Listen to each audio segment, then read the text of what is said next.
What's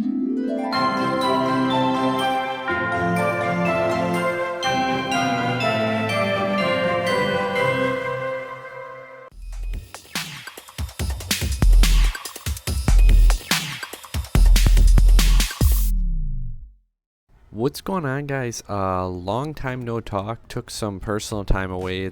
November's a really busy month for me, so we stepped away from the game, took care of a lot of things, had a lot of fun. But anyway, we're back, and we're gonna start this off talking Cyber Dragon ratios. We're gonna do little discussions like this periodically on cards that I think need it. And what better way to start this series off than episode number 1, Machine Duplication. Probably one of the most controversial cards as of the last couple years in Cyber Dragon, and this video isn't to say play 1, play 0, play 3. This video is to talk about the different ratios and let you kind of decide based on what I have to say. Like, yeah, you'll kind of get the point, right? So machine duplication, we all know what it is, we all know what it does. Obviously, core, hertz, Naxter, emergency, them are like your 4 main targets for it, because emergency can get you any of them, whether you're playing 1 Naxter, 2 or 3, which I don't really recommend. You could play up to 12 targets essentially with these 4 cards. So opening a target with machine dupe is not that hard. It does require you to play Cyber Dragon, the original, which you're playing Cyber Dragon. Why is that an issue? It's not. However, some things I do want to mention when we talk about like combos and things like that with Cyber Dragon, the cards you need to do anything, core and emergency, are really the only 2 starters we have. They're the only 2 cards that do anything without other cards. Everything else, hertz, galaxy soldier, machine dupe, repair plant, every other card pretty much needs core or emergency to do anything. Obviously there's soldier hertz, there's Naxter dupe, there's different combinations like that as well that are just a little less optimal, but everything kind of funnels through core and dupe, and everything funnels through these cards needing other cards. So aside from maxing out on Naxter and dupe, or Naxter and hertz and core and emergency, you really can't do anything to improve your chances on repair plant, galaxy soldier, machine duplication, cards like this that require those other cards, because once you're maxed out, you're maxed out. You cannot get more consistent, you cannot play them more. And now we have Clockwork Knight 2, which is another card that on its own doesn't do anything. With those same other cards, it is very, very good. So we need to decide which of these cards are we going to play and how many of them are we going to play, which is what we're here to do today, because you cannot just keep throwing them in, because all of a sudden, you know, those Cyber Dragon hands, Cyber Dragon, machine dupe, repair plant, I mean, let's say clockwork, but you're going first, and like a rev system, like just these awkward hands that really don't do anything, or like machine dupe, galaxy soldier, repair plant. You know, even we'll throw a Cyber Dragon in, it's discard fodder, but your other card's dead. Like these hands like that just don't let you play the game. It's something Cyber Dragon is super known for, and something that we got to try to curb and limit as much as we can.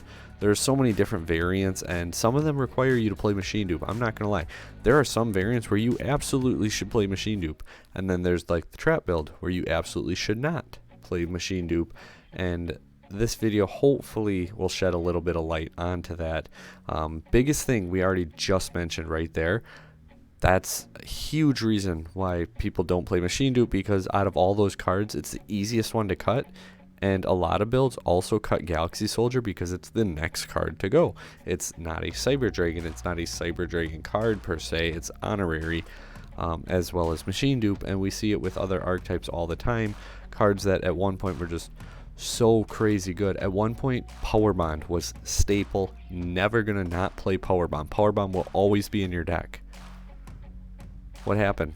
It got faded out. We quit playing it for a while, and I think that time, for the most part, is here with machine dupe, because you can play Power Bond. The Power Bond build does not need machine dupe at all. It just doesn't. It doesn't need machine dupe. You can play branded. Doesn't mean machine dupe because you're locked into fusion. So Branded doesn't need machine dupe. Power bond doesn't need machine dupe. Pure, you can play it with or without machine dupe. Like I said, there's crazy combo builds if you really want to get into it. It's something we do here quite frequently, so I'm going to be trying to work on a lot more Cyber Dragon content for you guys, getting back to our roots on what really started the channel, and see if we can't cook up some pretty spicy stuff that way. But trap build, again, doesn't need machine dupe. Cyber Sprite doesn't need machine dupe. There's just, you know, I don't really know what to say, guys. Like, when it comes to Clockwork and machine dupe too, Clockwork is way better of a card. Absolutely, in my opinion, way better of a card. Going first, I mean, slight edge to machine dupe, but there's just so many things that it carries with it.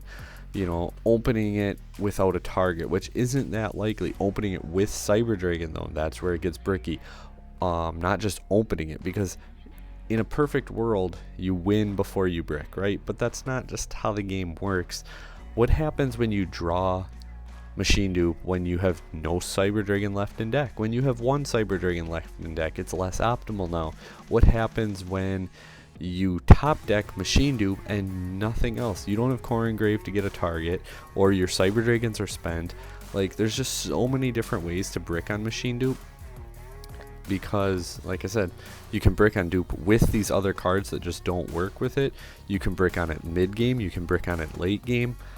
There's just so many chances to brick, and personally, I mean, you guys should know already, I'm kind of moved on past the card. Like I said, there are builds, you will see it pop up on this channel, you will see it in my deck list, because absolutely I love the card, I want the card to be amazing, and I'm going to keep testing builds to try and break it and keep it in.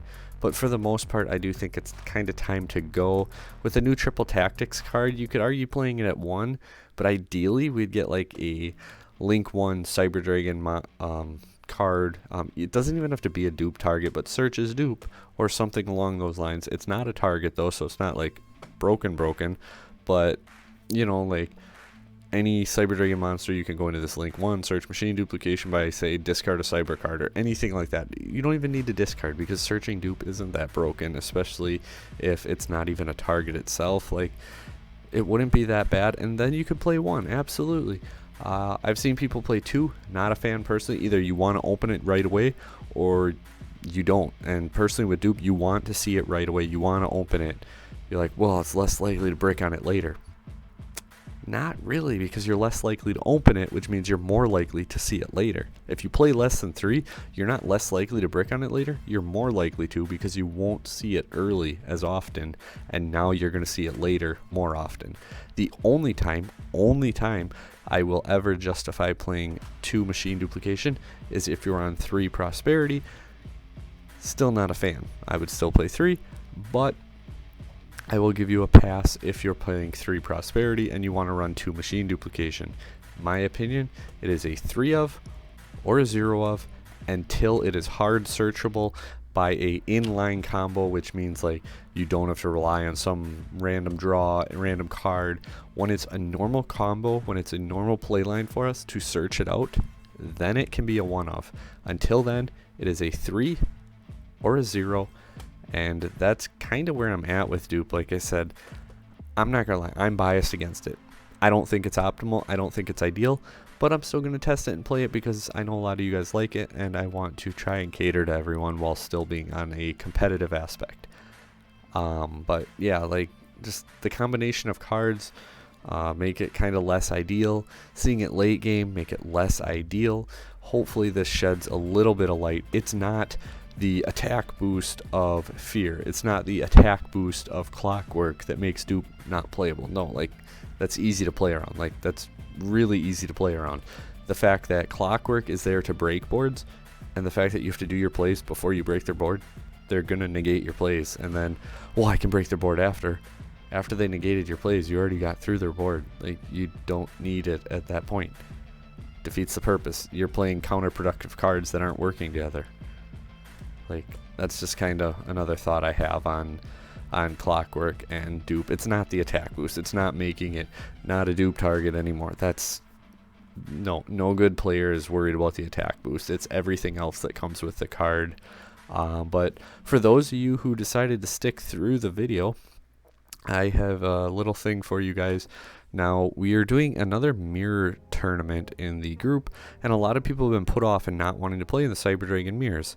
I understand it's not, it's Cyber Dragon mirror, you go second, you win. It's Mega Fleet go burr. It's Fortress Dragon should be banned. What are you guys doing?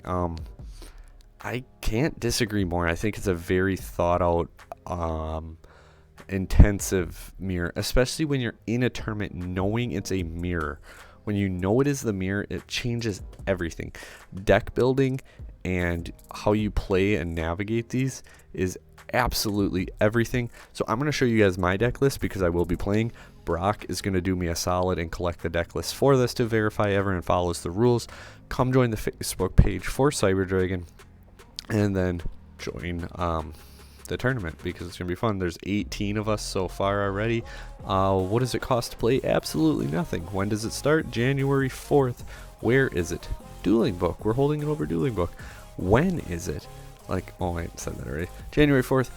Round 1 starts. Each round is allotted 3 days, 72 hours, and we will do Swiss top cut based on participants. Everything else on the post in the Cyber Dragon group.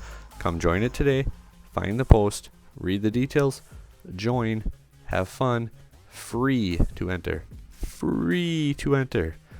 And first place gets my copy of my Ghost Rare Cyber Dragon that I actually pulled and don't really want to get rid of, which is why I'm playing in the tournament, because I'm going to try and defend my card.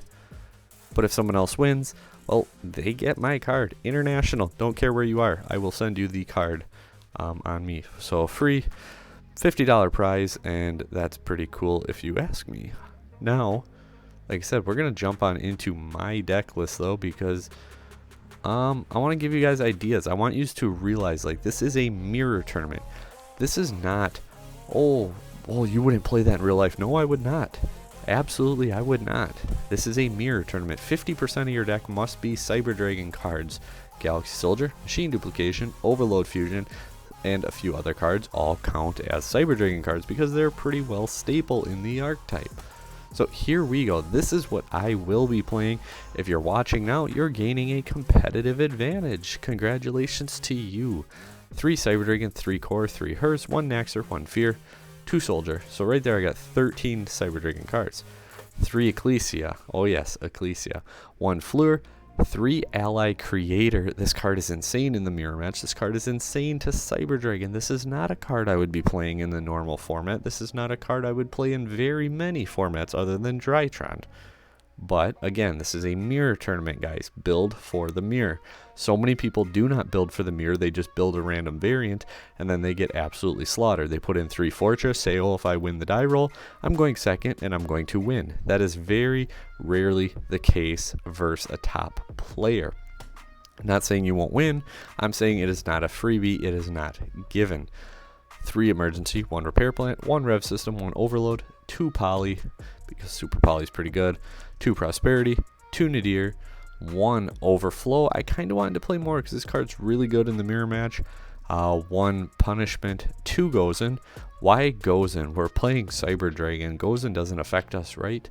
Well, it does, but it doesn't, because 1, if I drop Gozen match on my opponent and I already have Infinity and another Disruption, guess what? They cannot make Mega Fleet. They cannot make Fortress because I'm not leaving my board open to it, so they're not going to Mega Fleet me with an All Mirage and Infinity because, duh, it's a mirror tournament. You know it's coming. Why would you fall victim to that? So Gozen match, when they have any Cyber Dragon, you can even wait for them to summon it. They summon it, you flip Gozen match, they cannot go into their Chimera attacks. There can be only one. Again, stops them from going into their Chimera attacks.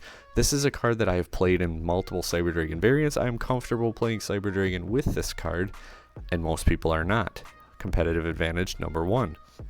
And anti-spell. I can go first or second with this deck. If I go second, I'm confident that I can navigate it to put myself in a good advantage position after turn 1, and then use these cards to continue my position.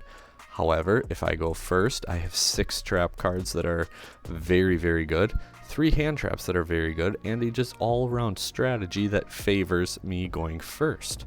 Side decking, I have 3 Secret Village because that card absolutely kills Cyber Dragon. And then just in case people are on the trap variant, because in my opinion it's the best in these tournaments, 3 Lightning Storm, Feather Duster. I have a third Super Poly, then third Anti-Spell, different Dimension Ground, and Crackdown, which are both very good in the mirror match. Crackdown might actually become Ice Dragon's Prison. I'm kind of up in the air on those two. Very good chance though that it will become Ice Dragon's Prison for anyone looking for other trap cards to play. Extra deck 1 Mega Fleet because I want to prove that it's not that important. 0 Fortress. Fortress is limited for this tournament, so you can only play 1. It is not banned because that promotes lazy play. If you limit it, you still need to think and play smart. However, you have to play a little smarter because you don't want to burn yours up too quickly, or play a card to recycle it. I'm not playing it at all because I want to prove, because I mean I did this once before and made it to the finals without playing Fortress, and I don't think Fortress dictates the mirror match, and that is the point here.